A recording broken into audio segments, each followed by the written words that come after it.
Hi everyone, my name's Janette at INMYSEAMS. I'm a fashion TikToker, YouTuber, and Instagram influencer. And today I'm here to tell you about faith in fashion, beauty and insecurity, and everything in between. So please enjoy.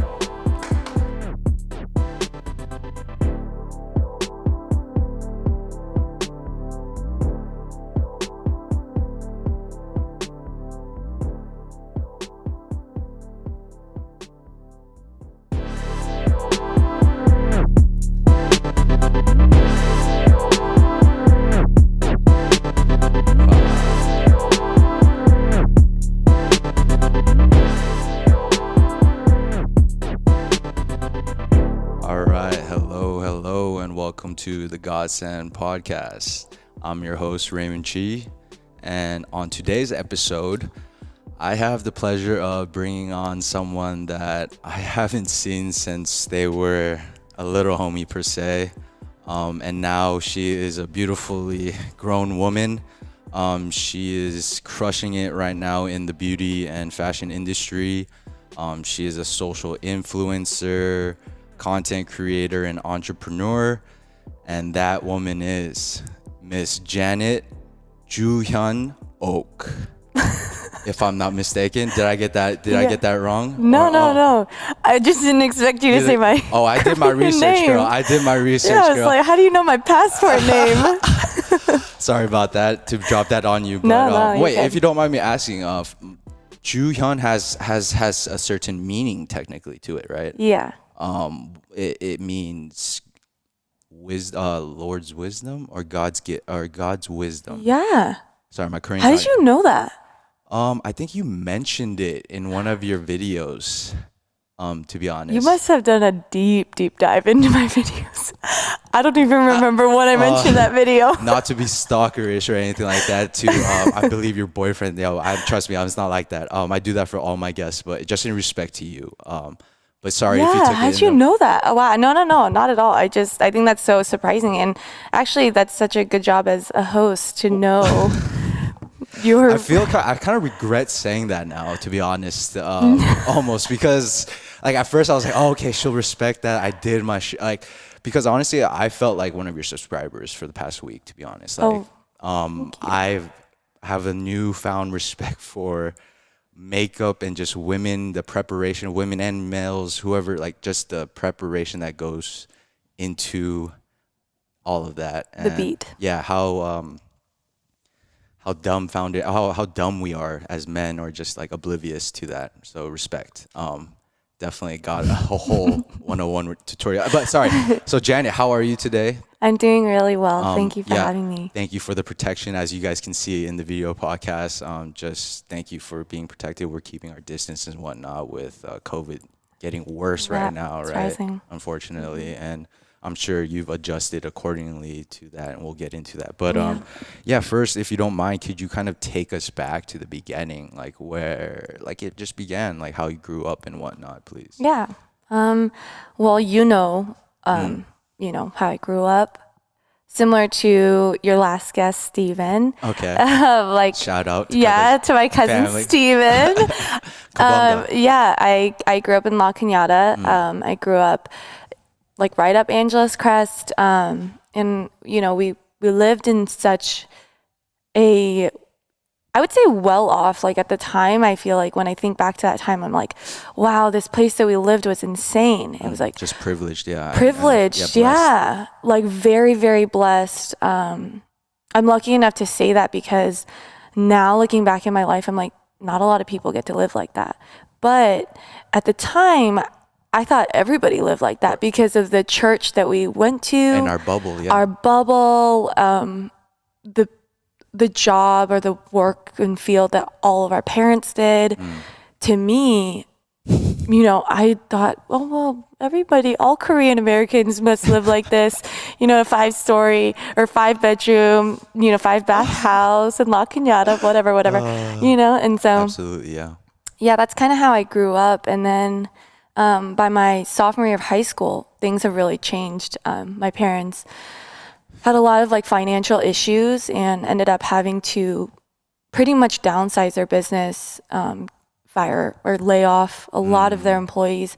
And it was a big turning point for me because I just remember in high school, like my only goal was to like just be popular and make friends and invite my friends over to my gorgeous La Cañada estate, you know? Like most girls your age. Yeah, like in high school. And then we moved. We moved to this condo in La Crescenta, and it was so small, it was so cramped, but that was the first turning point in my journey, I think, to realizing, oh, like, you know, what I had was really, really, really, really a blessing, a huge blessing. Absolutely. And then obviously we, you know, with 2 older sisters in my life, I grew up just learning from their mistakes, I guess, and learning from how my parents, like, you know, raised them and treated them. And then I was always kind of like watching as a third party and being like, okay, so I should do that, but I shouldn't do this. And, you know, every time they got a new ear piercing, I was like, let me just get one too. And then hopefully they don't notice. Yeah, so that's kind of how I grew up. And then we obviously have my younger brother who came into the picture 7 years after me. Oh, was it 7? I didn't realize Sam was, sorry. Yeah, Sam was that gap. Wow. Yeah, so between my youngest brother and my oldest sister, they have 13 years between them. No way, Julian. Okay, that's same. Okay, wow. Yeah. That's okay. Well, I mean, good for your parents. They're still loving. So I think it was more that my Harmony wanted a son. I didn't want to say it, but I was like, okay. Well, we all know yeah, the truth. in the end, Yeah, right? we know. Keep that. Yeah, we going. need to. My dad is the first son on my out of dad's his side. family, Yep. So it was important to my grandma that we had a son. For sure. Okay. To carry on the Oak name. The tradition. To carry on the lineage to generations. You got this, Sam. Future generations. Yeah, exactly. Oh, man. Yeah. Okay, so that's how you grew up in high school. And then you obviously ended up going to college, right? I assume, right? To Calvin College it was, right? Calvin University now, in Grand Rapids, Michigan. And that is a Christian-based school, right? Christian Reformed. Christian Reformed, CRC, right? Yes. CRC. And so if you don't mind me asking, I know we'll get deeper into it, but then how did like your faith, were you just always a Christian then, would you say, or like always because she is a woman of faith, as I am a man of faith. So like, could you speak on that? Like, was that just like something that you grew into, or that you actually made a choice yourself, right? You know, I always say this. So I am a youth intern pastor at our church. Word. And I tell this to our students. Amen. Awesome. Amen. Sorry, I had to say that's awesome. I did not know that. So I tell my students this all the time, that when you grow up in the church, it's such a blessing in disguise. In the moment, it feels like Christianity or faith is being shoved down your throat, and it's something that you didn't get to decide for yourself. But when you grow up in the church and then you leave to college and life happens and all that kind of stuff, I think there's a turning point in every believer's walk of life where they come face to face with the reality of who they really are. And it's ugly, and it's not that great, and there's just a moment where you realize, man, like, this is why my mom and my dad were praying for me all the time. This is why my mom would wake up at 4:30 to go to church and do early morning prayer. And you just realize that, church at the time feels so uncool compared to maybe your other friends who, you know, hang out on Friday nights and do other stuff, and you're there like doing Bible study. But yeah, I mean, I think there's always a moment that you come to, and that moment has come to me in a lot of different my stages as a woman of faith. So, you know, the first time I professed my faith was probably when I went on mission trip, or the altar call moment, or whatever. You know, everyone does that. That's that like one moment. Y'all already know, Where the pastor comes out, he's like, repeat this prayer after me. Yep, the strumming, the guitar strumming, the vibe, and then you're just like crying for no reason, you know. And then you profess your faith there, and then you realize, you know, high school comes around, and you're like, oh, being Christian or being faith person is like not cool, or maybe you have your own issues with it, and you have your own thoughts about what Christianity is, and then college comes around and you're like, I'm going to be a different person than what I decided to grow up to be. I don't want to be the person that lived in La Cañada with privilege, you know. I want to be different, you know. I want to be unique. I want to be, you know, an influencer. I don't know. What college is for though? Like exactly. a clean slate. Like clean slate. No one knows you. And I think that's why, you know, when I went to Calvin, that was a big thing for me. Like figuring out who I was outside of my family, outside of the Oak sisters, you know. Because you really are close to your family, by the way. Like very, very close. Yeah, we're very, very close. Yeah. So yeah, I mean, I don't know what the initial question was. Yes, no. This is perfect. So again, when you went to Calvin, right? Then was there a reason why you chose that? Like, did that CRCA, like, was that an attraction or a factor? My sister went to Calvin. Oh yeah, Linda went there. Yeah, she graduated out of nursing, and we're 4 years apart. Like, so when I first started high school, she first started Calvin, and we just kind of went the stages. Yeah, exactly. So she initially was the first person in our family to go to Calvin. Pastor Ken, our senior pastor, really pushed going to Calvin, because I believe either he's on the board or he knows of someone. Yeah, but our church is CRC as well. Yes. So the president came and did a whole presentation to our church. My sister ended up going to Calvin, and watching her experience while I was in high school was... I didn't think that it would affect me, but it actually really did, because I think going to a faith-based high school, I looked at it and I was like, this is... Yeah, been there, done that, right? Yeah, kind of. And I also was like, this is the most hypocritical place I've ever been. You say you're Christian, and yet you tell black students that they need to cut their hair when it's like the same exact length as your white students. And I just saw so many discrepancies in the gospel and in the school system and the administration, and I just thought that was ridiculous. So in high school, I really rejected my faith. I really rejected the teachings of my faith, and yet I was leading praise. And yet I was so involved in our ministry. You know, isn't that so funny? The Sunday Christian. But see, it's not just you. I can totally, I totally see where you're coming from. Yeah. And I just want you to know that, wow, that so many people relate to that. Yeah. I think especially being Korean American, we have a tendency to see a need and serve no matter what it is. Like just the other day, you know, these girls decided this business called Picnic Pleasure came over to my house and set up this whole picnic for us because they wanted some Instagram promotion. And as they're setting up, I just was like so quick to like start folding blankets and putting plates down, and I was like, what am I doing? I need to like take it easy. Yeah, I was like, they're coming to my house to do this for me, and I was like, let me just go upstairs real quick, you know. I was like, but I think that just speaks to maybe my parents raising me as well, you know, but also like our Korean American culture, we're just so good at serving and being obedient. And so in church, I just saw it more as a like, this is part of my identity, this is what I'm going to do, this is part of my church identity, but I didn't necessarily put faith with that. It's a missing piece. Yeah, exactly. Like there was no faith aspect to it. It was more like, let me lead praise because I'm the best here out of all y'all. Like straight up, like facts. Yeah, I was like nobody else is gonna lead praise better than me. Not today.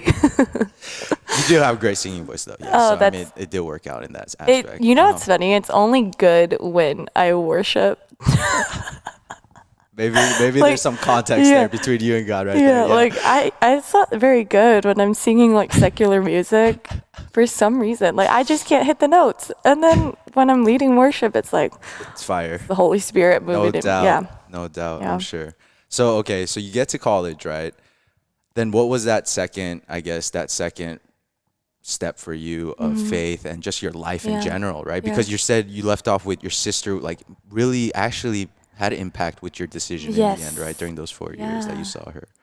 Yeah, my college life, I mean, I feel like everybody can relate to this. If you go to college out of state, you're pretty much saying like, let me be someone else. Let me be a new person. You know, I mean, my parents went there. I really experienced, I don't want to say the world because I don't want to sound like. But you got out of the bubble. I got out of the bubble. You definitely got out of the bubble. Underage drinking was a thing for me. Partying was big for me. I worked at Victoria's Secret for 4 years while I was at in college. Yeah, and I loved working there. And I didn't realize how much of a worldly influence it had on me. Really? But I can talk about that in a second. Yeah. Even though it's retail, but still, I really believe the eyes are the window to your soul. Ooh, yeah, okay. It is. Okay, sister. So yeah, I mean, in college, I think my boyfriend and I, we got together our senior year of high school. We ended up going to the same college, and I relied heavily on our relationship to sustain my college journey. You know, I felt like he was my only friend. I invested so much into our relationship, and nothing else. Like, I was so disconnected with school because I was so like, yes, we're finally together, just the two of us, away from our parents, away from everything else in the world, and we can just like focus on our relationship and pursue our relationship. And he was busy being a freshman college boy. Like, what do? They all just like play basketball, make friends, play video game, whatever party, it is. Whatever it is, yeah, like he was just busy living his college life. And I almost felt like I was living 4 years ahead of him. And I was like, okay, I'm ready for you to propose. I'm ready. Get down on that knee. Let's get married. I mean, in Calvin, in Michigan, in the Midwest, buck ass cold. People get married their freshman year of college. Right? Yeah, like people were already engaged my freshman year of college. So it's common there. Ring by spring. That's a big phrase. Ring by spring. Yeah. So you meet you meet your freshman year, you get together, and then ring by spring. What the yeah. Interesting. Okay. Yeah. So by our senior year, you guys I already had some friends who had children by my senior year. Yeah, they were pregnant. Maybe it was like, you know, Christian school. I mean, they say, you know, you need to be married. So much confliction going on right I mean, we used to say this like very, you know, this is very honest, but we used to just say like, people probably just get married in the Midwest because there's nothing else to do, and then they just want to have sex and have babies, and so that's why they get married. But you know what? It's interesting. The divorce rates are also just as high.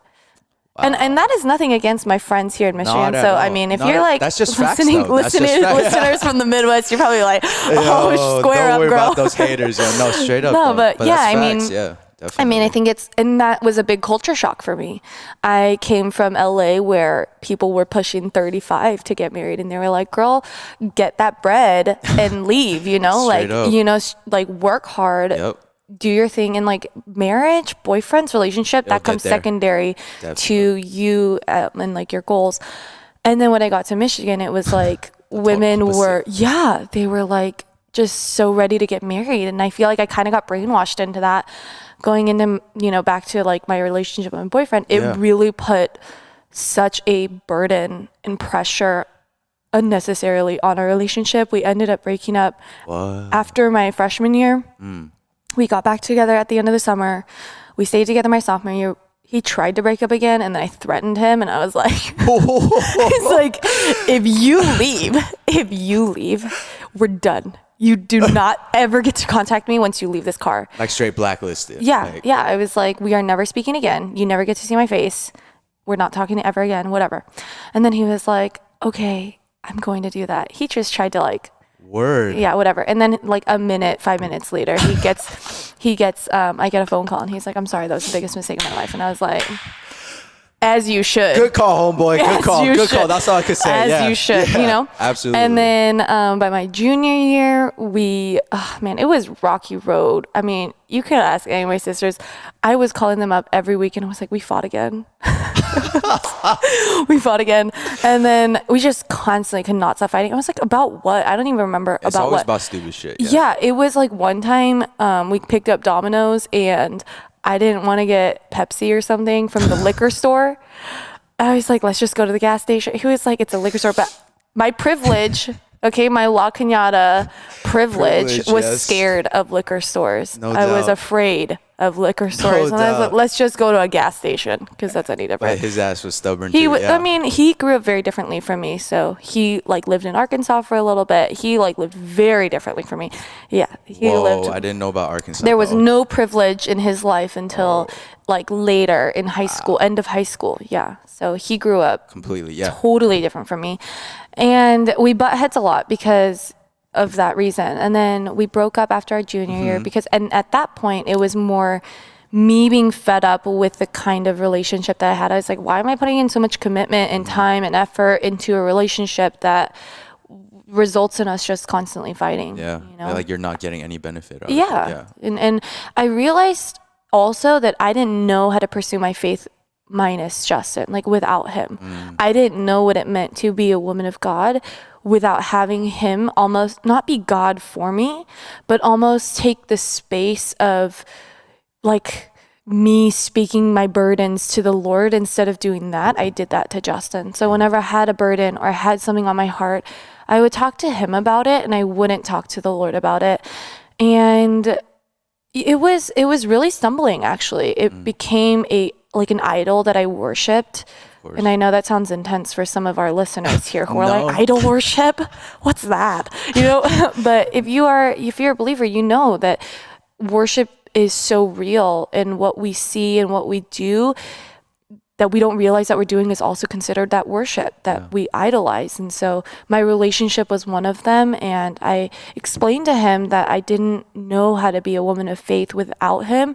And I think he called my BS is what he says. He's like, you just want to go see other guys. Just be honest. Wow, just to make sure that answer. He was like, just be honest. I mean, I don't blame him, but yeah, okay, I see what he's coming from. Because yeah. I mean, he wanted at that point we broke up together, got back together. He was like, I want to be with you, and then I was like, you know, he already made up his mind at that point. yeah, you but were I at was a like, different at that stage. point, I was like, okay, let me meet other people, and if a lot, let me, you know what? Let me rephrase that. Rephrase, Let me pursue my faith, and if I meet other people along the way, maybe that's the Lord just bringing those people to my life, you know? And so by our senior year, we weren't together, but we were still very, very close friends. Yeah. Our friend groups were very tight knitted. And then we got back together like a few years after college. I Oh, say so it a was a few years few after years. college.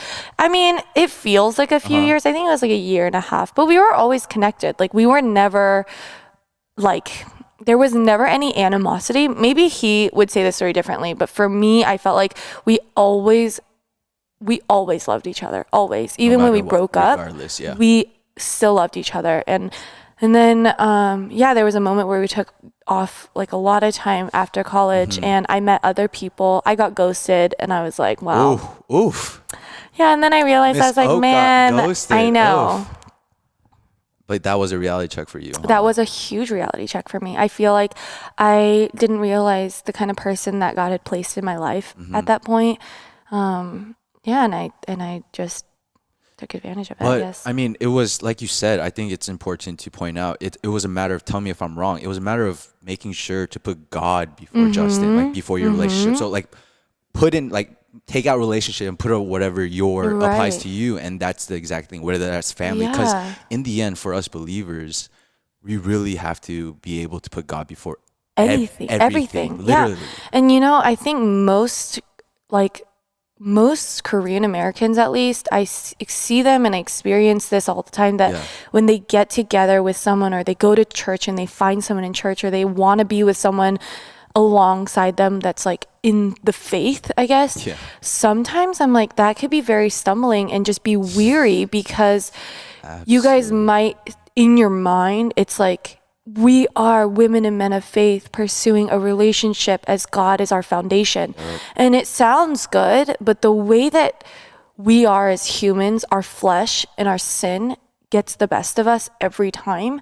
So I really think that unless marriage is right there and you're ready to be married, really like take that time as believers, and if you're going to be in that relationship, to be in that commitment but not put the label of like we're going to live like it's not a worldly relationship. And yet a lot of believers end up pursuing a worldly relationship by calling it a Christian relationship because they both maybe are men and women of faith. So what I mean by that is like we get stumbled and we're like, well, this person and this person moved in before they got married and they're Christian, so why can't I do that? And I think that's exactly what I'm talking about. It's not that you put your relationship before you really look to the word and you see, well, what does the word tell me about what does it mean to be in a relationship? Seek him first. Yeah, exactly. And again, no shame or tea to anybody who does live before, like move in or anything like that. It's just more,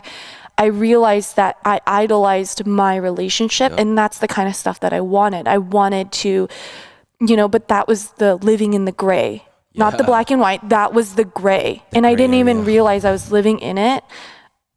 And I blamed my boyfriend for it at times when I realized, and when I really stepped away from our relationship, it was then and there when I realized, oh, I had this all twisted.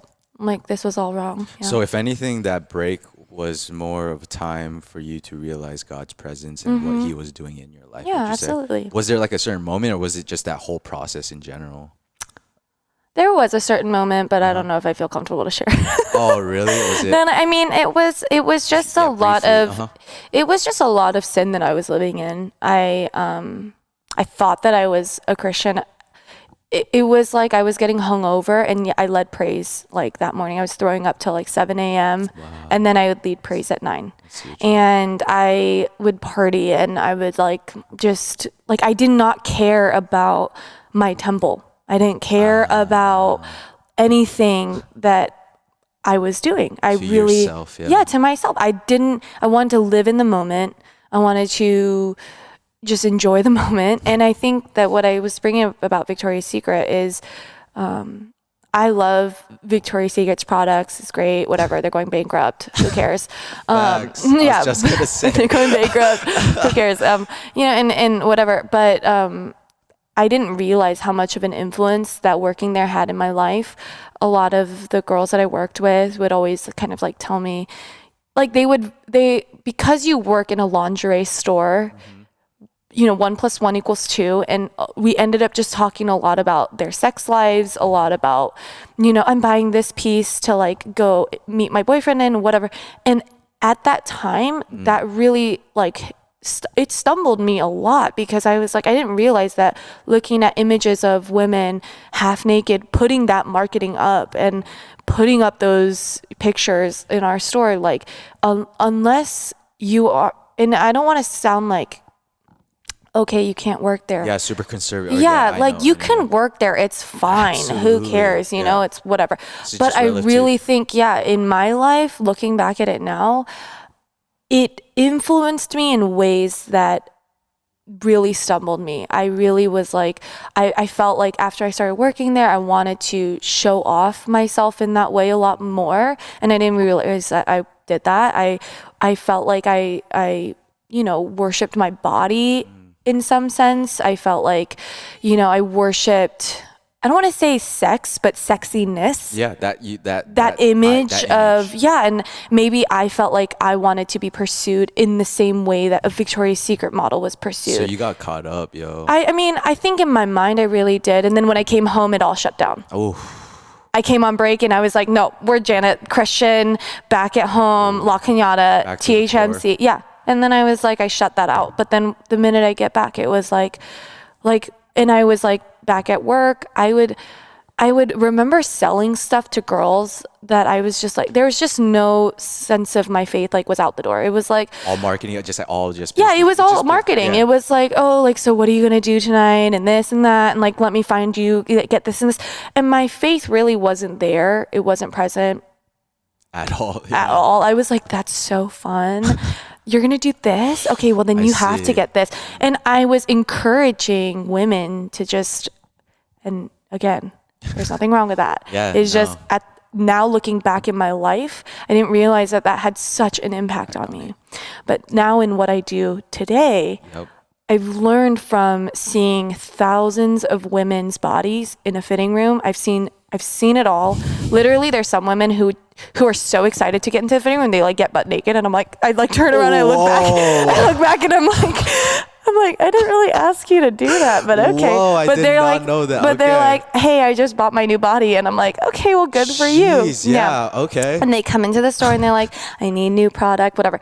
And I since doing that, I realized, oh my gosh, like at the core of all of us, women are so insecure, and our insecure thrives on seeing other women. Our insecurity really thrives there, like by just seeing other women and what they look like and what I don't look like. And so that really kind of, I think all of it encompassing, finally getting down to like what I'm trying to say, is like to my mission, like to my deep values of, first of all, I never want women to look at me and compare themselves to me, because I am not worth comparing to. Like, there's nothing about me that you should compare to, really. Like, if anything that I've done that's good is because of the Lord. Anything that I've done that's impacted anybody is because Jesus Christ has done that through me. There is nothing. Amen. You say that again. There is nothing that I've done. I truly believe that if it's encouraged another woman, it's because the Lord has worked through me to encourage that person. And the second thing is, as women, and in this space, we don't tend to uplift a lot of women. Like encourage or anything like that. Yeah, but then we live in a society that's like all about women. And I'm like, okay, but I don't know. It's really interesting. It's like the minute you start actually like facing real problems like acne. Okay, acne is not cute. Nobody wants to talk about acne, but we all have it. And like, unfortunately, the reality is sometimes when you talk about the ugliness, people on social life want to pursue or want to follow and want to engage and want to like with the people who are pretty, and then and not really the people who are not real. So pretty. No. I mean, I don't want to say that, but I know it is. Yeah. But because I realized, like, yeah, it was like I didn't even want to see myself in the camera when I had like all these acne scars, whatever, and I'm still struggling with that now. And it takes a lot of faith and a lot of prayer and a lot of unloading your burden to the Lord to do and to keep up with the things online and all this kind of stuff. Like, yeah, with all the noise and all the hype, especially in your industry, right? Yeah. Then, okay, thank you, first of all. Like, I'm out of breath. And let her take a sip of water. Let me just because honestly, I think, Janet, like, I mean, you touched on a lot of things that I would want to, like, I will touch on, but like the one thing that stuck out with me was just in regards to, like you said, do you feel like people are you know how in a way that people project their anger onto other people? Do you think people project their insecurities onto, these influencers or whoever they're? Oh my gosh, that's like the wisest thing I've ever heard. Like, that's like literally the most truthful thing I've heard in a while. Yeah, absolutely. I think sometimes we project our ugliness and the things that we don't like about ourselves and our insecurities, all that, onto an influencer, and that's kind of what drives, not the hate. I mean, I'm really blessed. I don't get too much hate other than there's men. Still salty people. Yeah, but there's people who just can't seem to be happy for someone else, which I get. It's like, I can't be happy for some people who have crossed me a few times too. I'm a human being. I'm a human being. I bleed too, I mean, I mean, but at the same time, man, I think the more that I show my insecurities, I think it just kind of lowers that barrier. And it makes that wall a little bit thinner, and it brings more people, more following, more whatever you want to call it, like supporters who are more accepting of me because I'm more accepting of myself. Oh, absolutely, right. Especially in this time where people want to connect like no other, right? So it's kind of like, are they able to humanize you, right? Exactly. And it's like when I look at, like the Kardashians and Jenners, for example, right? Yeah. I think they get more hate because they don't show their insecurity like twice as much as they show their beauty. Yeah, I see what you know, mean. and I think in this industry as women, I think it would be very different if we made it so loud about the things that we are not insecure about, but also just things that the real stuff. The real flaws. Like no I mean, I don't want to even call them a flaw. I just think that the realness of us, hair loss, acne, back knee, toe hair, nose hair. You know, I mean, I'm like, have I ever seen a Kardashian with one stray nose hair? Never. And I would like to see that. You know, I'm like, I would like to see. Oh my gosh. Now you got me all self-conscious about that too. No. I mean, I think that's just what makes us all human. And it's like, when people call me out for it, I'm like, I appreciate it. I'm like, thank you. I need to get my nose hairs trimmed. Thank you very much. Oh my gosh. Oh, okay. Who cares? Who cares? At the end of the day, I'm like, it really is not like, everyone's it's just the like, same, yeah. we're just, how does the Bible describe it? We're just a vapor in the wind.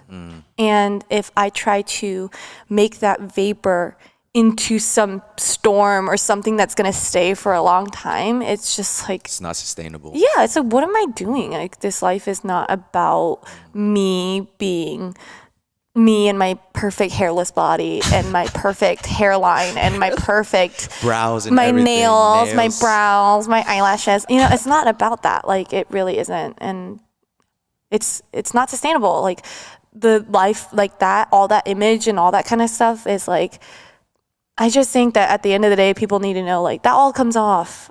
All of it. The nails come off. The eyebrows come off. The eyelashes. Takes a shit. Beyonce, everyone does. Yes. Yeah. My eyelashes, I can strip them off right now. They're always like in the car. I like peel them off and they're in the car. Damn, it's like a mask. Okay.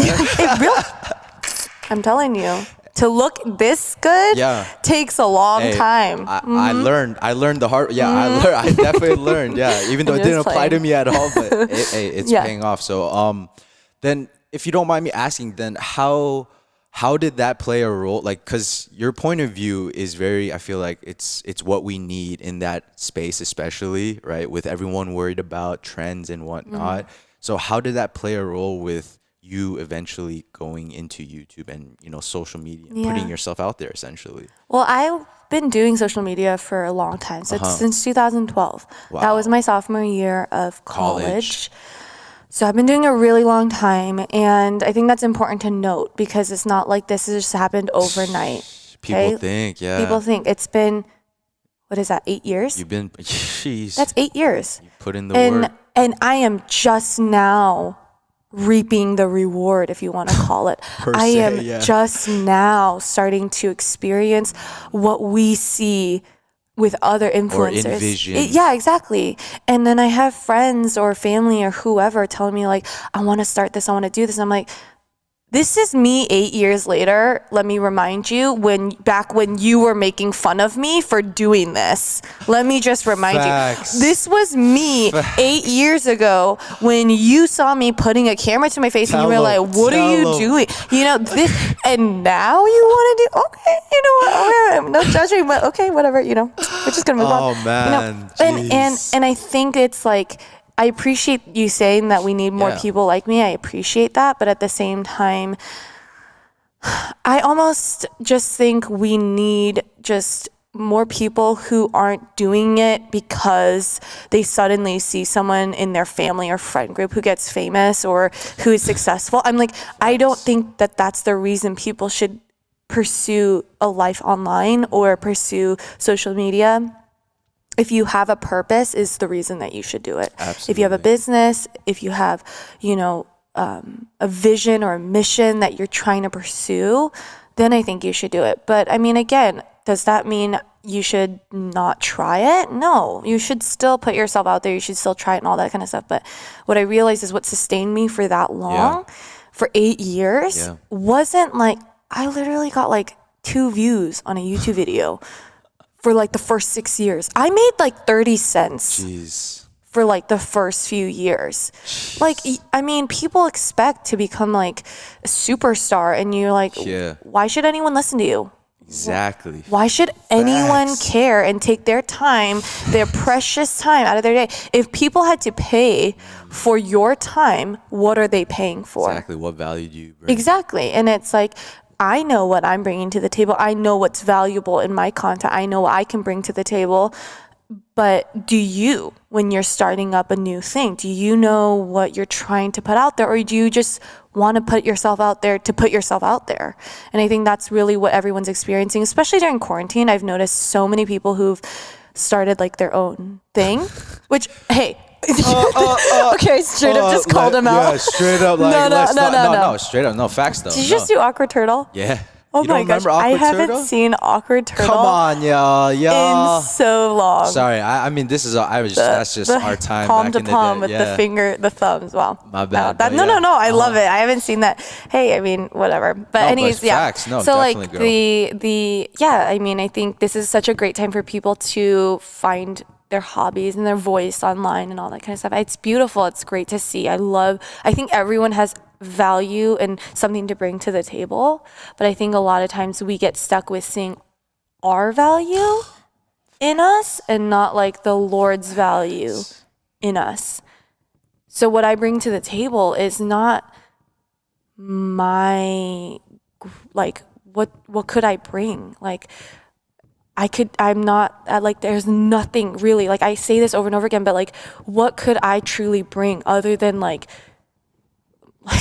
my story and who's writing that story? God.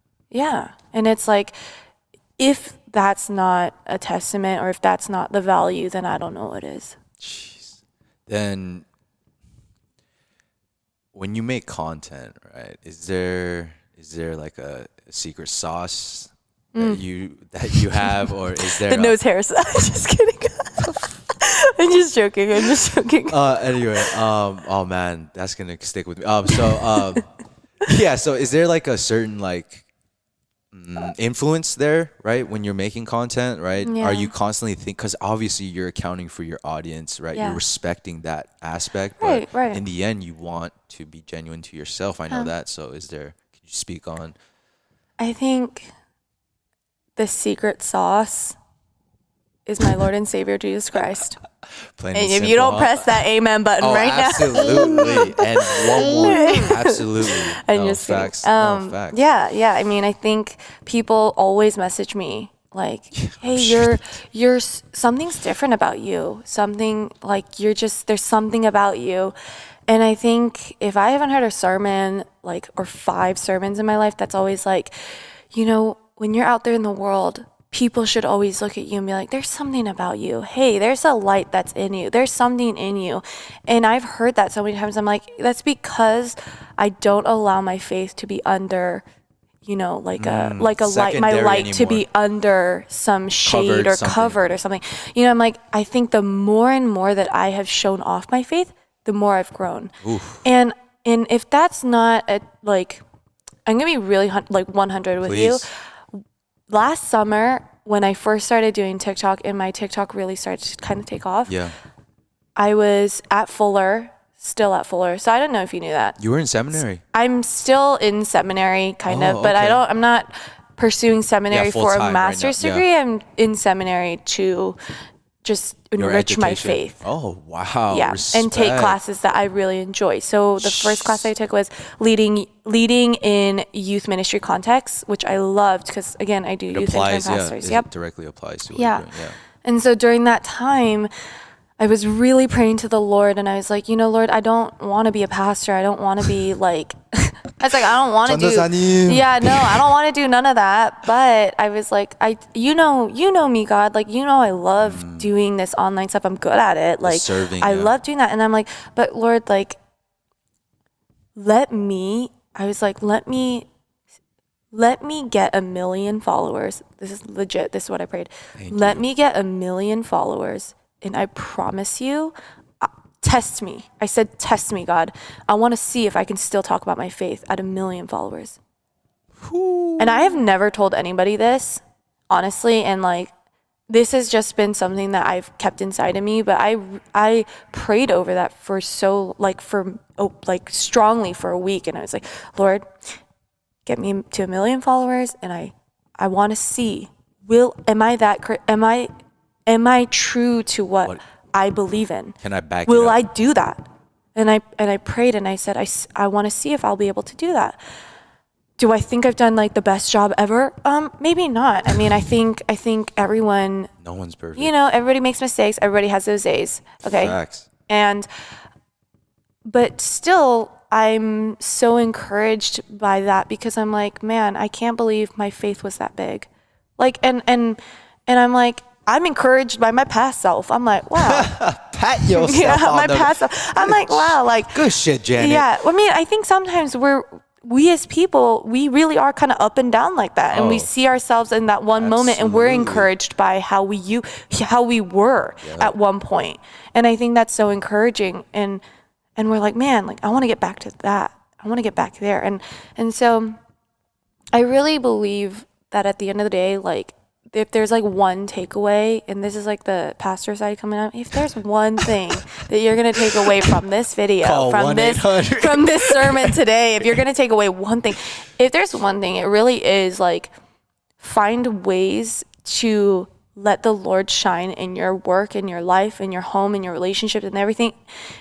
If you don't, in a 24-hour day, if you don't see where you have like proclaimed the gospel or lived out the gospel or seen the Lord in you and working through you, then I think maybe that's why you have, depression, anxiety, all the things that the world has to offer. Maybe you're living that because you're not letting the Lord use you.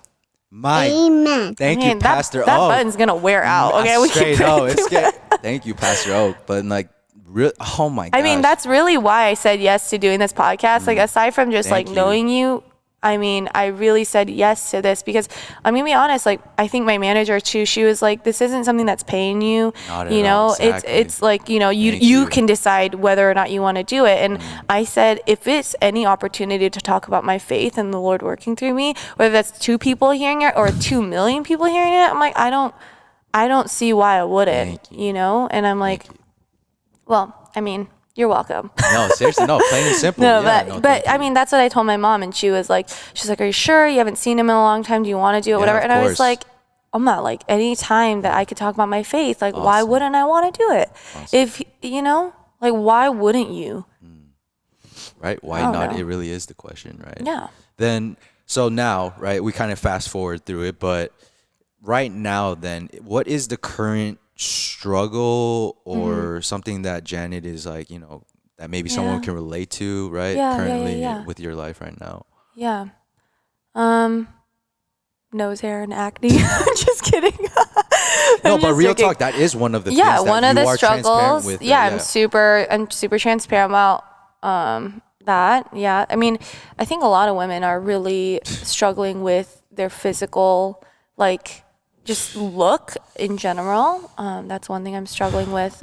And then I think the next thing I'm really struggling with is probably, it's tough. I don't want to say my faith because it's not a struggle, okay? Your faith is not something that you struggle with. It's something that you believe. Yeah. So it's not really like something that struggles. Okay. If anything, I just struggle. Like opening up a pickle jar, that's struggle. Faith is a grounded foundational belief. So it's the little struggles of like, it's the decisions that I have to make. It's the decisions that I know are going to impact me. And I'm like, how do I put this? It's the asking the Lord before asking permission from me. Yeah, asking myself. Like it's that practice. I'm in my faith now and just the discipline of saying, Lord, is this what you want me to do? Do you want me to take this deal? Wow. Do you want me to do this? It's that because I want to take it. I want to take this 5-figure deal. Yeah, like I want to take it. But it's the Lord, do you have something greater for me or should I wait? Wow. And when I have a manager too, I put a lot of trust in her. And so if I ever said no to a deal like that, I think she would be very confused, maybe disappointed. I don't know. But what comes first is really asking the Lord. And so that's something that I really want to do better at. I'm not good at it now because right now I've got like life, I've got parents to support, I've got things to think about and bills to pay. And so saying no to something like that is obviously, and I'm not saying that Christians don't need to be like poor. Okay. That's like the biggest frustration for me is like, it's like, I have to be like, to be humble, I need to drive a Toyota Camry. Okay. No, that's like, like, let me tell you something. That does not have anything to do with you and your faith. It doesn't. And so that's just side tangent. Side tangent. But yeah, I think that's like one of the biggest things that I'm kind of struggling with is like just really finding discernment in the Lord through my daily decisions. So like really like God being your CEO, right? Yeah, absolutely. And just being intentional in that aspect, which I did speak with Stephen about. And I think that's one of the best things I learned from that is really, as Christians, we struggle with being intentional. And I respect you already speaking it. So that's kind of like already a big thing. Yeah, it's like a step forward. Oh, most definitely. Okay, then so like, yes, we went through, to end on a good note or like a positive note, you have grown exponentially, right? Just with obviously COVID, there were negative things, but the good thing I think was social media or people who content creators who really maximize this opportunity or saw the positive perspective, right? But who saw an opportunity, right? Really, and then seized it, right? Like really excelled. Like you recently walked in a freaking virtual fashion show, was it? Like, could you speak on like what the hell, like what the hell happened there? Like, So through doing TikTok, TikTok is obviously #1 downloaded app in the last year. It is the platform. If you're not on it already, I don't know what you're doing. I'm surprised one of these aren't TikTok right here. I mean, your iPhone better be recording TikTok video. But are you on TikTok? No. I'm sorry. No comment. No comment. Yeah, straight up judgment, just flying. But anyway, it's okay. This is for me to learn. Yeah. Yeah. I mean, TikTok and YouTube are the future. Instagram's falling behind. It's okay. But does that mean you can't have an Instagram presence? No. Have a strong Instagram presence, but put more effort into a TikTok. Period. Wow. But yeah, opportunity. Sorry, opportunity. like to draw a blank for a second. Sorry about that. Opportunity. Yes, and the Alice and Olivia show. So I got an opportunity to walk in a virtual runway from TikTok. That came through TikTok because I am a diversity council member for their creators. Word. Yeah, which. Yeah, I don't know. I mean, that's it's like cool. It sounds fancy. We just have meetings about how the app can better be diverse, which I love. Hey, kudos to them for actually being like trying to do amplifying diverse voices. It's really cool because I get to bring an Asian American perspective. And I know that Black voices are really important right now. LGBTQ plus voices are really important right now. Native American voices are super, super important right now. But within all of that, where do Asian Americans' voices fit? And we as Asian Americans have always been very supportive. We've taken a very supportive role in a lot of these other communities, in Latin community, Black community. And I think it's important that I always say that we're easily unseen because we're constantly doing, or we're kind of doing other things, and so a lot of people don't see us. But I still think that we need to be represented in the same amount of grandeur. What's the word? Like the same amount of respect as acknowledgement as some other communities. So anyways, going back to the fashion show, we were sent this like 9-foot long. Oh my goodness! Like I'm looking at your rolls of backdrops there, but that 9-foot long backdrop, and it was like blue backdrop. For 4 hours, I just stood walking back and forth, walking forward and backward, walking diagonally, doing static poses, sitting poses, standing poses, jumping poses, turning poses, all that kind of stuff. Oh my goodness. Y'all hear that? 4 hours? Like y'all It was a full day. It was a full day shoot. I mean, I had to get ready by 10 a.m., we didn't finish the shoot until 6. Wow. So from setup and everything, like it was a long time, but I had a really great like support. I mean, I had my sister there to help me. We had to move all the furniture out of the living room. Just clear it all out. Yeah, my boyfriend was there with me. He and my brother did a lot of the like physical stuff. My sister was there doing a lot of, well, she actually did a lot of physical stuff too. Oh, kudos to your sisters. Man. Yeah. So that happened, and then to see the final production was amazing. Yeah, it was awesome. 30 seconds worth it? Yeah, totally. It was 4 hours for 30 seconds worth it. I didn't want to ask you, but like, damn, thank you for mentioning. Would I do it again? Maybe not.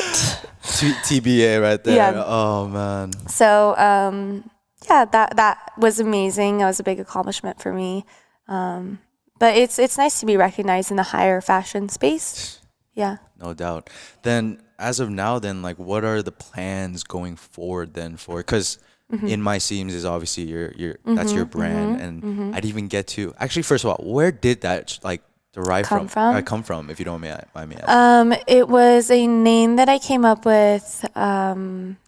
In like 2015, I think. 2015. Yeah, and I was looking at I had a neoprene shirt. It was like this crop top, and it had yellow on the inside and gray on the outside. And I was looking at the stitching, and I was just so amazed. I was like, wow, the stitching is so good. This is such good stitching. But that is really the difference between a $10 shirt and a $100 shirt. Yeah, is the stitching, right? It's stitching, fabric, obviously, but fabric, you know, you can have a nice fabric. But it really is it comes down to the cut and the stitching.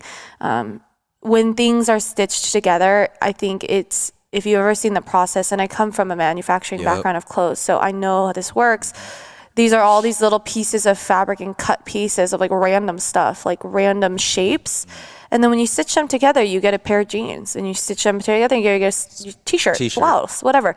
And I thought that was so amazing, because I was like, man, the amount of people who have probably touched this piece of fabric and this shirt all the way to where I'm wearing it, there's probably been a lot of hands. There's probably been a lot of like, just stories. Just blood, sweat, and tears, yeah. There's probably a lot of stories. And so I was like, it kind of reminded me of like the body of Christ, that the thread, the needle and thread that goes through all of these, just if you've ever seen a short sleeve that hasn't been stitched onto the rest of the shirt yet, it's just a big flap of like rag. Yeah, it's just a shape, random shape. Yeah. But the minute you stitch it onto the rest of the body, it becomes a sleeve. And it's almost like this thread is giving this sleeve a purpose. And I know this sounds so deep, like it sounds way deeper than it is. But really, that's really where it came from. I just thought, this is kind of how the Lord is using me, that, you know, we're all just kind of like random pieces of fabric or random pieces of whatever. And then the minute that you stitch them all onto each other, the stitching is what makes them into their purpose. But each part has a purpose too, you know, like there's a reason you have sleeveless and non-sleeve and sleeve, you know. And so I think it's just, I don't know, INMYSEAMS. The seams is really where, you know, that's the story happens. And so that's kind of where I wanted to find my, I don't know, that's where I found my name, I guess. Found your lane. Yeah, yeah. No, that's awesome. Thank you for sharing that. Then what are your plans going forward then for just INMYSEAMS and just, you know, Janet in general? Yeah, my plans going forward is obviously to do what I've been doing, but bigger and more refined. I never want to say bigger and better. I always want to say like bigger and more refined to who the brand is INMYSEAMS, to, you know, just how that speaks to people. I want it to constantly be refining itself, because when you're doing stuff online, it's really easy to do everything and to try to do like this and this and this. But people don't want this and this and this. The reason they're following you is for this, not, you know, 10 of these things, right? Mm-hmm. So you want to give the people what they want. And yeah, so just constantly doing that. More fashion shows, more events, fashion weeks, that would be great. We have a lot of like, because of COVID, I mean, I'm sure every single one of your guests have probably brought up COVID one way or another. Yeah. But because of that, I haven't been able to attend fashion weeks or events or things like that. But I know that God is faithful, and he knows the desires of my glitz and glam heart. He knows your bedazzled heart. He knows the desires of my, there's a psychological test of like you draw a box. Word. Have you ever done that test where you like take a blank piece of paper and you draw like a box? And what does that box look like in the center of your paper? And then you draw like all these things, and then they all have like a representation or meaning to all of it. To your nature, like to your like personality? but you just like draw. You ask a whole like classroom or whatever to just draw. Yeah, I do this with my leadership team a lot. I'm like, just draw like a box. Okay. What does that box look like? What color is it? What is it? What material is it? Whatever, right?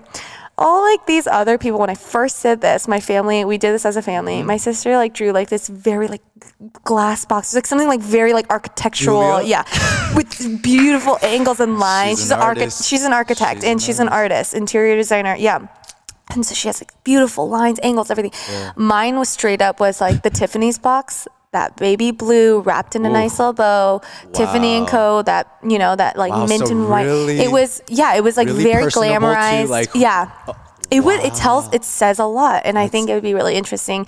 Whoever down the line, maybe you should do a little exercise, a little activity. Thank you, noted. Yeah, goodness gracious. But it says so much about you as a person and how you see yourself. From you drawing a box. Gosh, it's damn, very interesting. And it's just interesting that you say that, because I just think about like how I see my heart, and I'm like, I'm this little Tiffany & Co. My heart is the shape of this Tiffany & Co. box. You're seeing yourself, self-reflection. Exactly, yeah. So, I mean, I hope to, I don't know, I mean, my biggest and wildest dreams, and I'll just put that out here now. Yeah, no doubt. So that maybe one day later down the line, we're like, hey, it happened. Get it, girl. I would love to act. That's like a big dream of mine. It always has been. Yeah. I just think we need more Korean American actors. Facts. It's Not just the truth. K-drama. I mean, not just K-drama. Yeah. I hate like just because I know people, you don't mess with K-pop. It's not. We should cut that part out because the BTS fans, they're loyal. Like straight up, huh? They're hardcore. So we don't want to exclude our K-pop members. I mean, we don't. Not that we hate them. We just from a PR standpoint. Let me be your PR agent for a second. Thank you, Miss. Yeah. Okay, so but continue. But yeah, we. I would love to just. Not just even if it's me, but just see more Korean American. And I'm not talking about the YouTube miniseries K-Town Cowboys. We're not talking about that kind of acting. We're not talking about like those YouTube miniseries. Like I'm not talking about. I'm saying big box, big screen, Netflix. Theaters. Yeah, that's what I'm talking about. And I would just love to see more, not just a side character, not that like alternative friend to the main character. I'm talking main character vibes. I'm talking full lead wardrobe, role. Full trailer. We need we need a full trailer, hair and makeup artist. If they ain't in there just with a water bottle and a straw inside, I'm leaving. I'm not doing it. That is hilarious. Mm-hmm. So that is one of your goals, though. It's one of my dreams. It's a dream. It's not a goal necessarily. I mean, if it happens, it happens. If it doesn't, it doesn't. But it's just a dream. But it's just a dream. I mean, I've already gotten a chance to work with Netflix on a social stand. A social standpoint. I worked with them for Emily in Paris. Oh, yeah. And I worked with them for Over the Moon, which is, it's beautiful animation. Great Chinese American representation. But yeah, so that's been really cool, and hopefully with that relationship, I don't know what the Lord has, but I think it'd be really cool. Oh, definitely. Yeah. I love how you're living with expectation. Like that's. I have a lot of expectation. I have a lot of ambition. Oh, hey. Yeah. But that. I expect a lot from the Lord. Thank you. That's okay. I didn't want to get big too all expectation of what God will do. Exactly, because that's what you were. Yeah. Who are we to limit? Yeah. What he's capable. No, real talk though. You know what I'm saying? Like when I think about like the most, the people that we worship in the world, like the biggest of the biggest, the richest of the richest. I'm like, they're just as human as we are. Straight up. And it's not like the same God didn't create that person as he did me.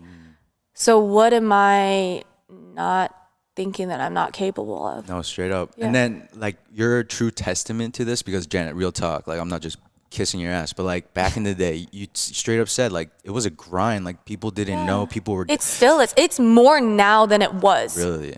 Absolutely. That's what's just crazy. Because it looks like I'm sitting here with my J's on, like in a cute little outfit. No, it was. It still is. It still is so much work.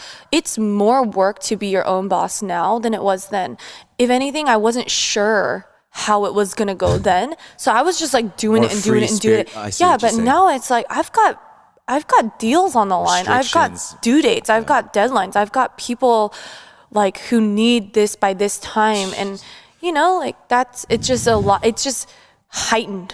It's just like bigger and on a bigger scale. Yeah, it's on a bigger scale, and I enjoy it, but it definitely is like a 9-to-5 job. It's as if you're working like a full-time job and you have responsibilities when you go into work and you have to get things done. Jeez. Yeah. Then, if you don't mind, just like concluding, like we're getting to that time where I would like you to just kind of share some advice, I guess, that you'd give to your younger self per se, right? Because we talked about your message to your future self, your actor self, right? That Oscar carrying Janet, right? I'd like to thank the Academy Award. I've already practiced here. You want to see what I want about? I would like to thank the Academy first, to thank God and my family. And then I'd like to thank the Academy for this award. Amen. If I had an applause button, I would do that. That was awesome. Thank and you then for like the doing that. music will cue, tell me to get off the stage. And you'll be like, but. No, it'll be a Cuba Gooding Jr. like moment. his moment when he was like, I'm not getting off the stage. Oh, for sure. Then yeah, if you could give advice to your younger self. When you sent me that question, I kept avoiding it for some reason. I was like, I'm going to prepare for everything else. And then I just that question did not come into my mind. I wasn't, I just like, was crazy. Like, it's such a I don't know, this doesn't excite me, this question. But now that you ask that, you know, I think to any younger listener, instead of my younger self, because I wouldn't have listened to my younger self. Let me just tell you that much right now. Real talk, though, man. So let's just move on. I wouldn't have listened to my older self anyway. Like, you're not cool, okay? Who the F are you? Uh-huh. But if I were to say anything to somebody younger than me, is to really stay in your faith and be curious about your faith. Mm-hmm. That's like curious about your faith. That's like the one thing that I feel all high school students to college students can relate to, is a curiosity, because that's what you're discovering. It's like discovery time. So it's like if you're questioning or you're curious about these things that the world has to offer, also be curious about the faith that that if you grew up in the faith, be curious about that. Ask questions. Discover, why your parents, raised you in the church. Like, why did they do that? Why did the word still exist now and apply more now than it did before? Like, be curious about these things and have questions, come with questions, ask the Lord questions, ask people who are Christian and non-Christian, believers and non-believers alike. Absolutely. Ask them questions why they believe what they do. I think the biggest thing to not do is to be apathetic or indifferent about your faith and just be like, I don't care. Like, lukewarm about it, right? Just like, it doesn't. So kind of give a shit about the things that matter. Yeah, just like have a curiosity. Ask the important questions. Have an open mind. Yeah, I think that's like a big part of life. Like, don't be so for sure about something, but just always take it with an open mind. Like, don't be so for sure about your relationship with this guy that you've dated forever. Okay? Have an open mind, Yeah. Telling my younger self that. See, I'm telling you, my younger self wouldn't have listened. This is beautiful. Yeah, I would have been like, have an open mind. Be like, you're crazy. I'm getting married. Ring my spring. ASAP, put a ring on it, exactly. Baby. Oh, man. For sure. I mean, that will conclude the interview portion of the podcast. Thank you so much, Janet. So, if you don't mind, we just do a quick fire round of questions, just a random questions, just for you to relax and whatnot. So you want to get right into that? You ready for that? All right. So first question is the worst piece of advice you've ever received. So I asked your cousin the same exact one. I know. And I stumped him, but I was like, yo, she got this, yo. Yeah. So I thought about this question because I was like, I don't take advice from people who I don't respect, so I can't remember any worse advice. I really tried to think of some. I really tried to think of some bad advice that I've gotten, but I don't take advice from people that I don't think are worth respecting enough. So I don't remember any. I see what you mean. Do you know what I mean? Like, I really think, like, when I thought about that question, I was like, why can't I think of any? It's because I only, like, the advice that I remember or I've taken is from people who I think are, like, I highly respect in my life. Yeah, who have impact. My siblings, my parents, my pastor, you know, like, my boyfriend. Like, those are people that they've given me really golden advice, and I've taken it. Worst advice? Yeah, I can't remember. No, thank you. No, that's a great answer. No, there's maybe no right using or wrong answer. retinol. Whoever gave me that advice, because that broke me out like crazy. Oh my damn, yo! All right, thank you for that answer. There you go. Thank you. That works. That works. All right, for sure. So next question. Oh my gosh, I love it. Next question. If you weren't doing, fashion and beauty and being an influencer and whatnot, what would you be doing? What would Janet be doing, you think? Working at Victoria's Secret. Oh my gosh. I'm just kidding. So she's a harmonist, straight up matching. How you doing? Yeah. Welcome to Victoria's Secret. No, I mean, I think I would probably be doing what my parents are doing, but I have issues with what they do. Like, not issues as in, like, with them, but I have issues just with, I mean, and I still do, because I'm working in fashion now, and it's like I have issues here and I know what's going on there, and whatever, but maybe it probably would be what my parents are doing, manufacturing women's clothing. So a businesswoman, essentially, though. Essentially, yeah. Right? Okay, yeah, definitely. For sure. Then last question that I want to leave off with you. Or a housewife, just saying, like, or a gold digger. I'm just kidding. If my husband ain't rich, Oh my gosh. Wait, I wouldn't be working. This is not a question I was going to ask, but do you believe in that? Because, like, obviously times have changed. We're in a time where it's all about women, empowering y'all, individuality, like individual, working women, like CEOs. Do you think it's gonna just stay that way, or are we gonna have still, like, the homemakers and the housewife, the typical gold diggers and whatnot? Are you kidding me? I have friends who are like, I have literally in my DMs men who are like, I'm gonna be your sugar daddy. I will pay for everything, whatever. And then I, like, screenshot it and make a joke out of it on my DMs and my stories, and people are DMing me like, hey, if you don't give him my number. They're like, you can give him my number, and I'm like, oh, but damn. As much as we live in a society that praises women, that's like, you go girl, get that bread, get the head, then leave. It's like a TikTok reference. If you, like, we live in that kind of society, and I'm all for that, because I think women are just as entrepreneurial and go-getter and hunter mentality as men are. Like, I'm hungry, I'm hungry for ambition. I'm hungry for, what the world has to offer for me. But but at the same time, I think once you have kids, women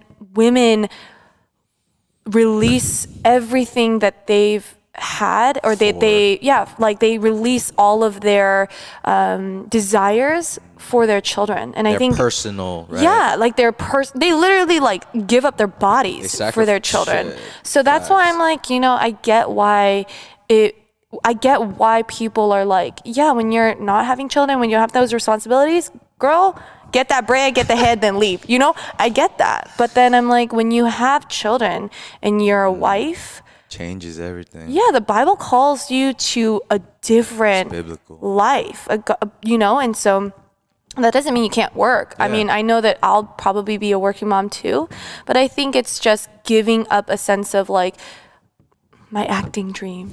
So hopefully I'm gonna be an actress before I get pregnant. Man, so for sure. I mean, okay, then I'll leave with that then, because honestly, just thank you for your time. Thank you again, Janet, like, if you don't mind, like, could you say how people can reach you, your plug and whatnot? Yeah, you can find me on YouTube, TikTok, and on Instagram at INMYSEAMS. And that's INMYSEAMS. Thank you. Your spelling is on point. Yo, thank you for spelling it and not making me do that. Call 1-800-SEAMS. Oh my gosh, dude. All right. I'd like to thank the Academy for that one. Again, thank you, Janet, just for Thank your you. time. I'll put all her, her links in the in all her info in the show notes down below and whatnot. Again, this is the GODSEND Podcast. I'm your host, Raymond Chi, and until next time, take care and God bless. Peace.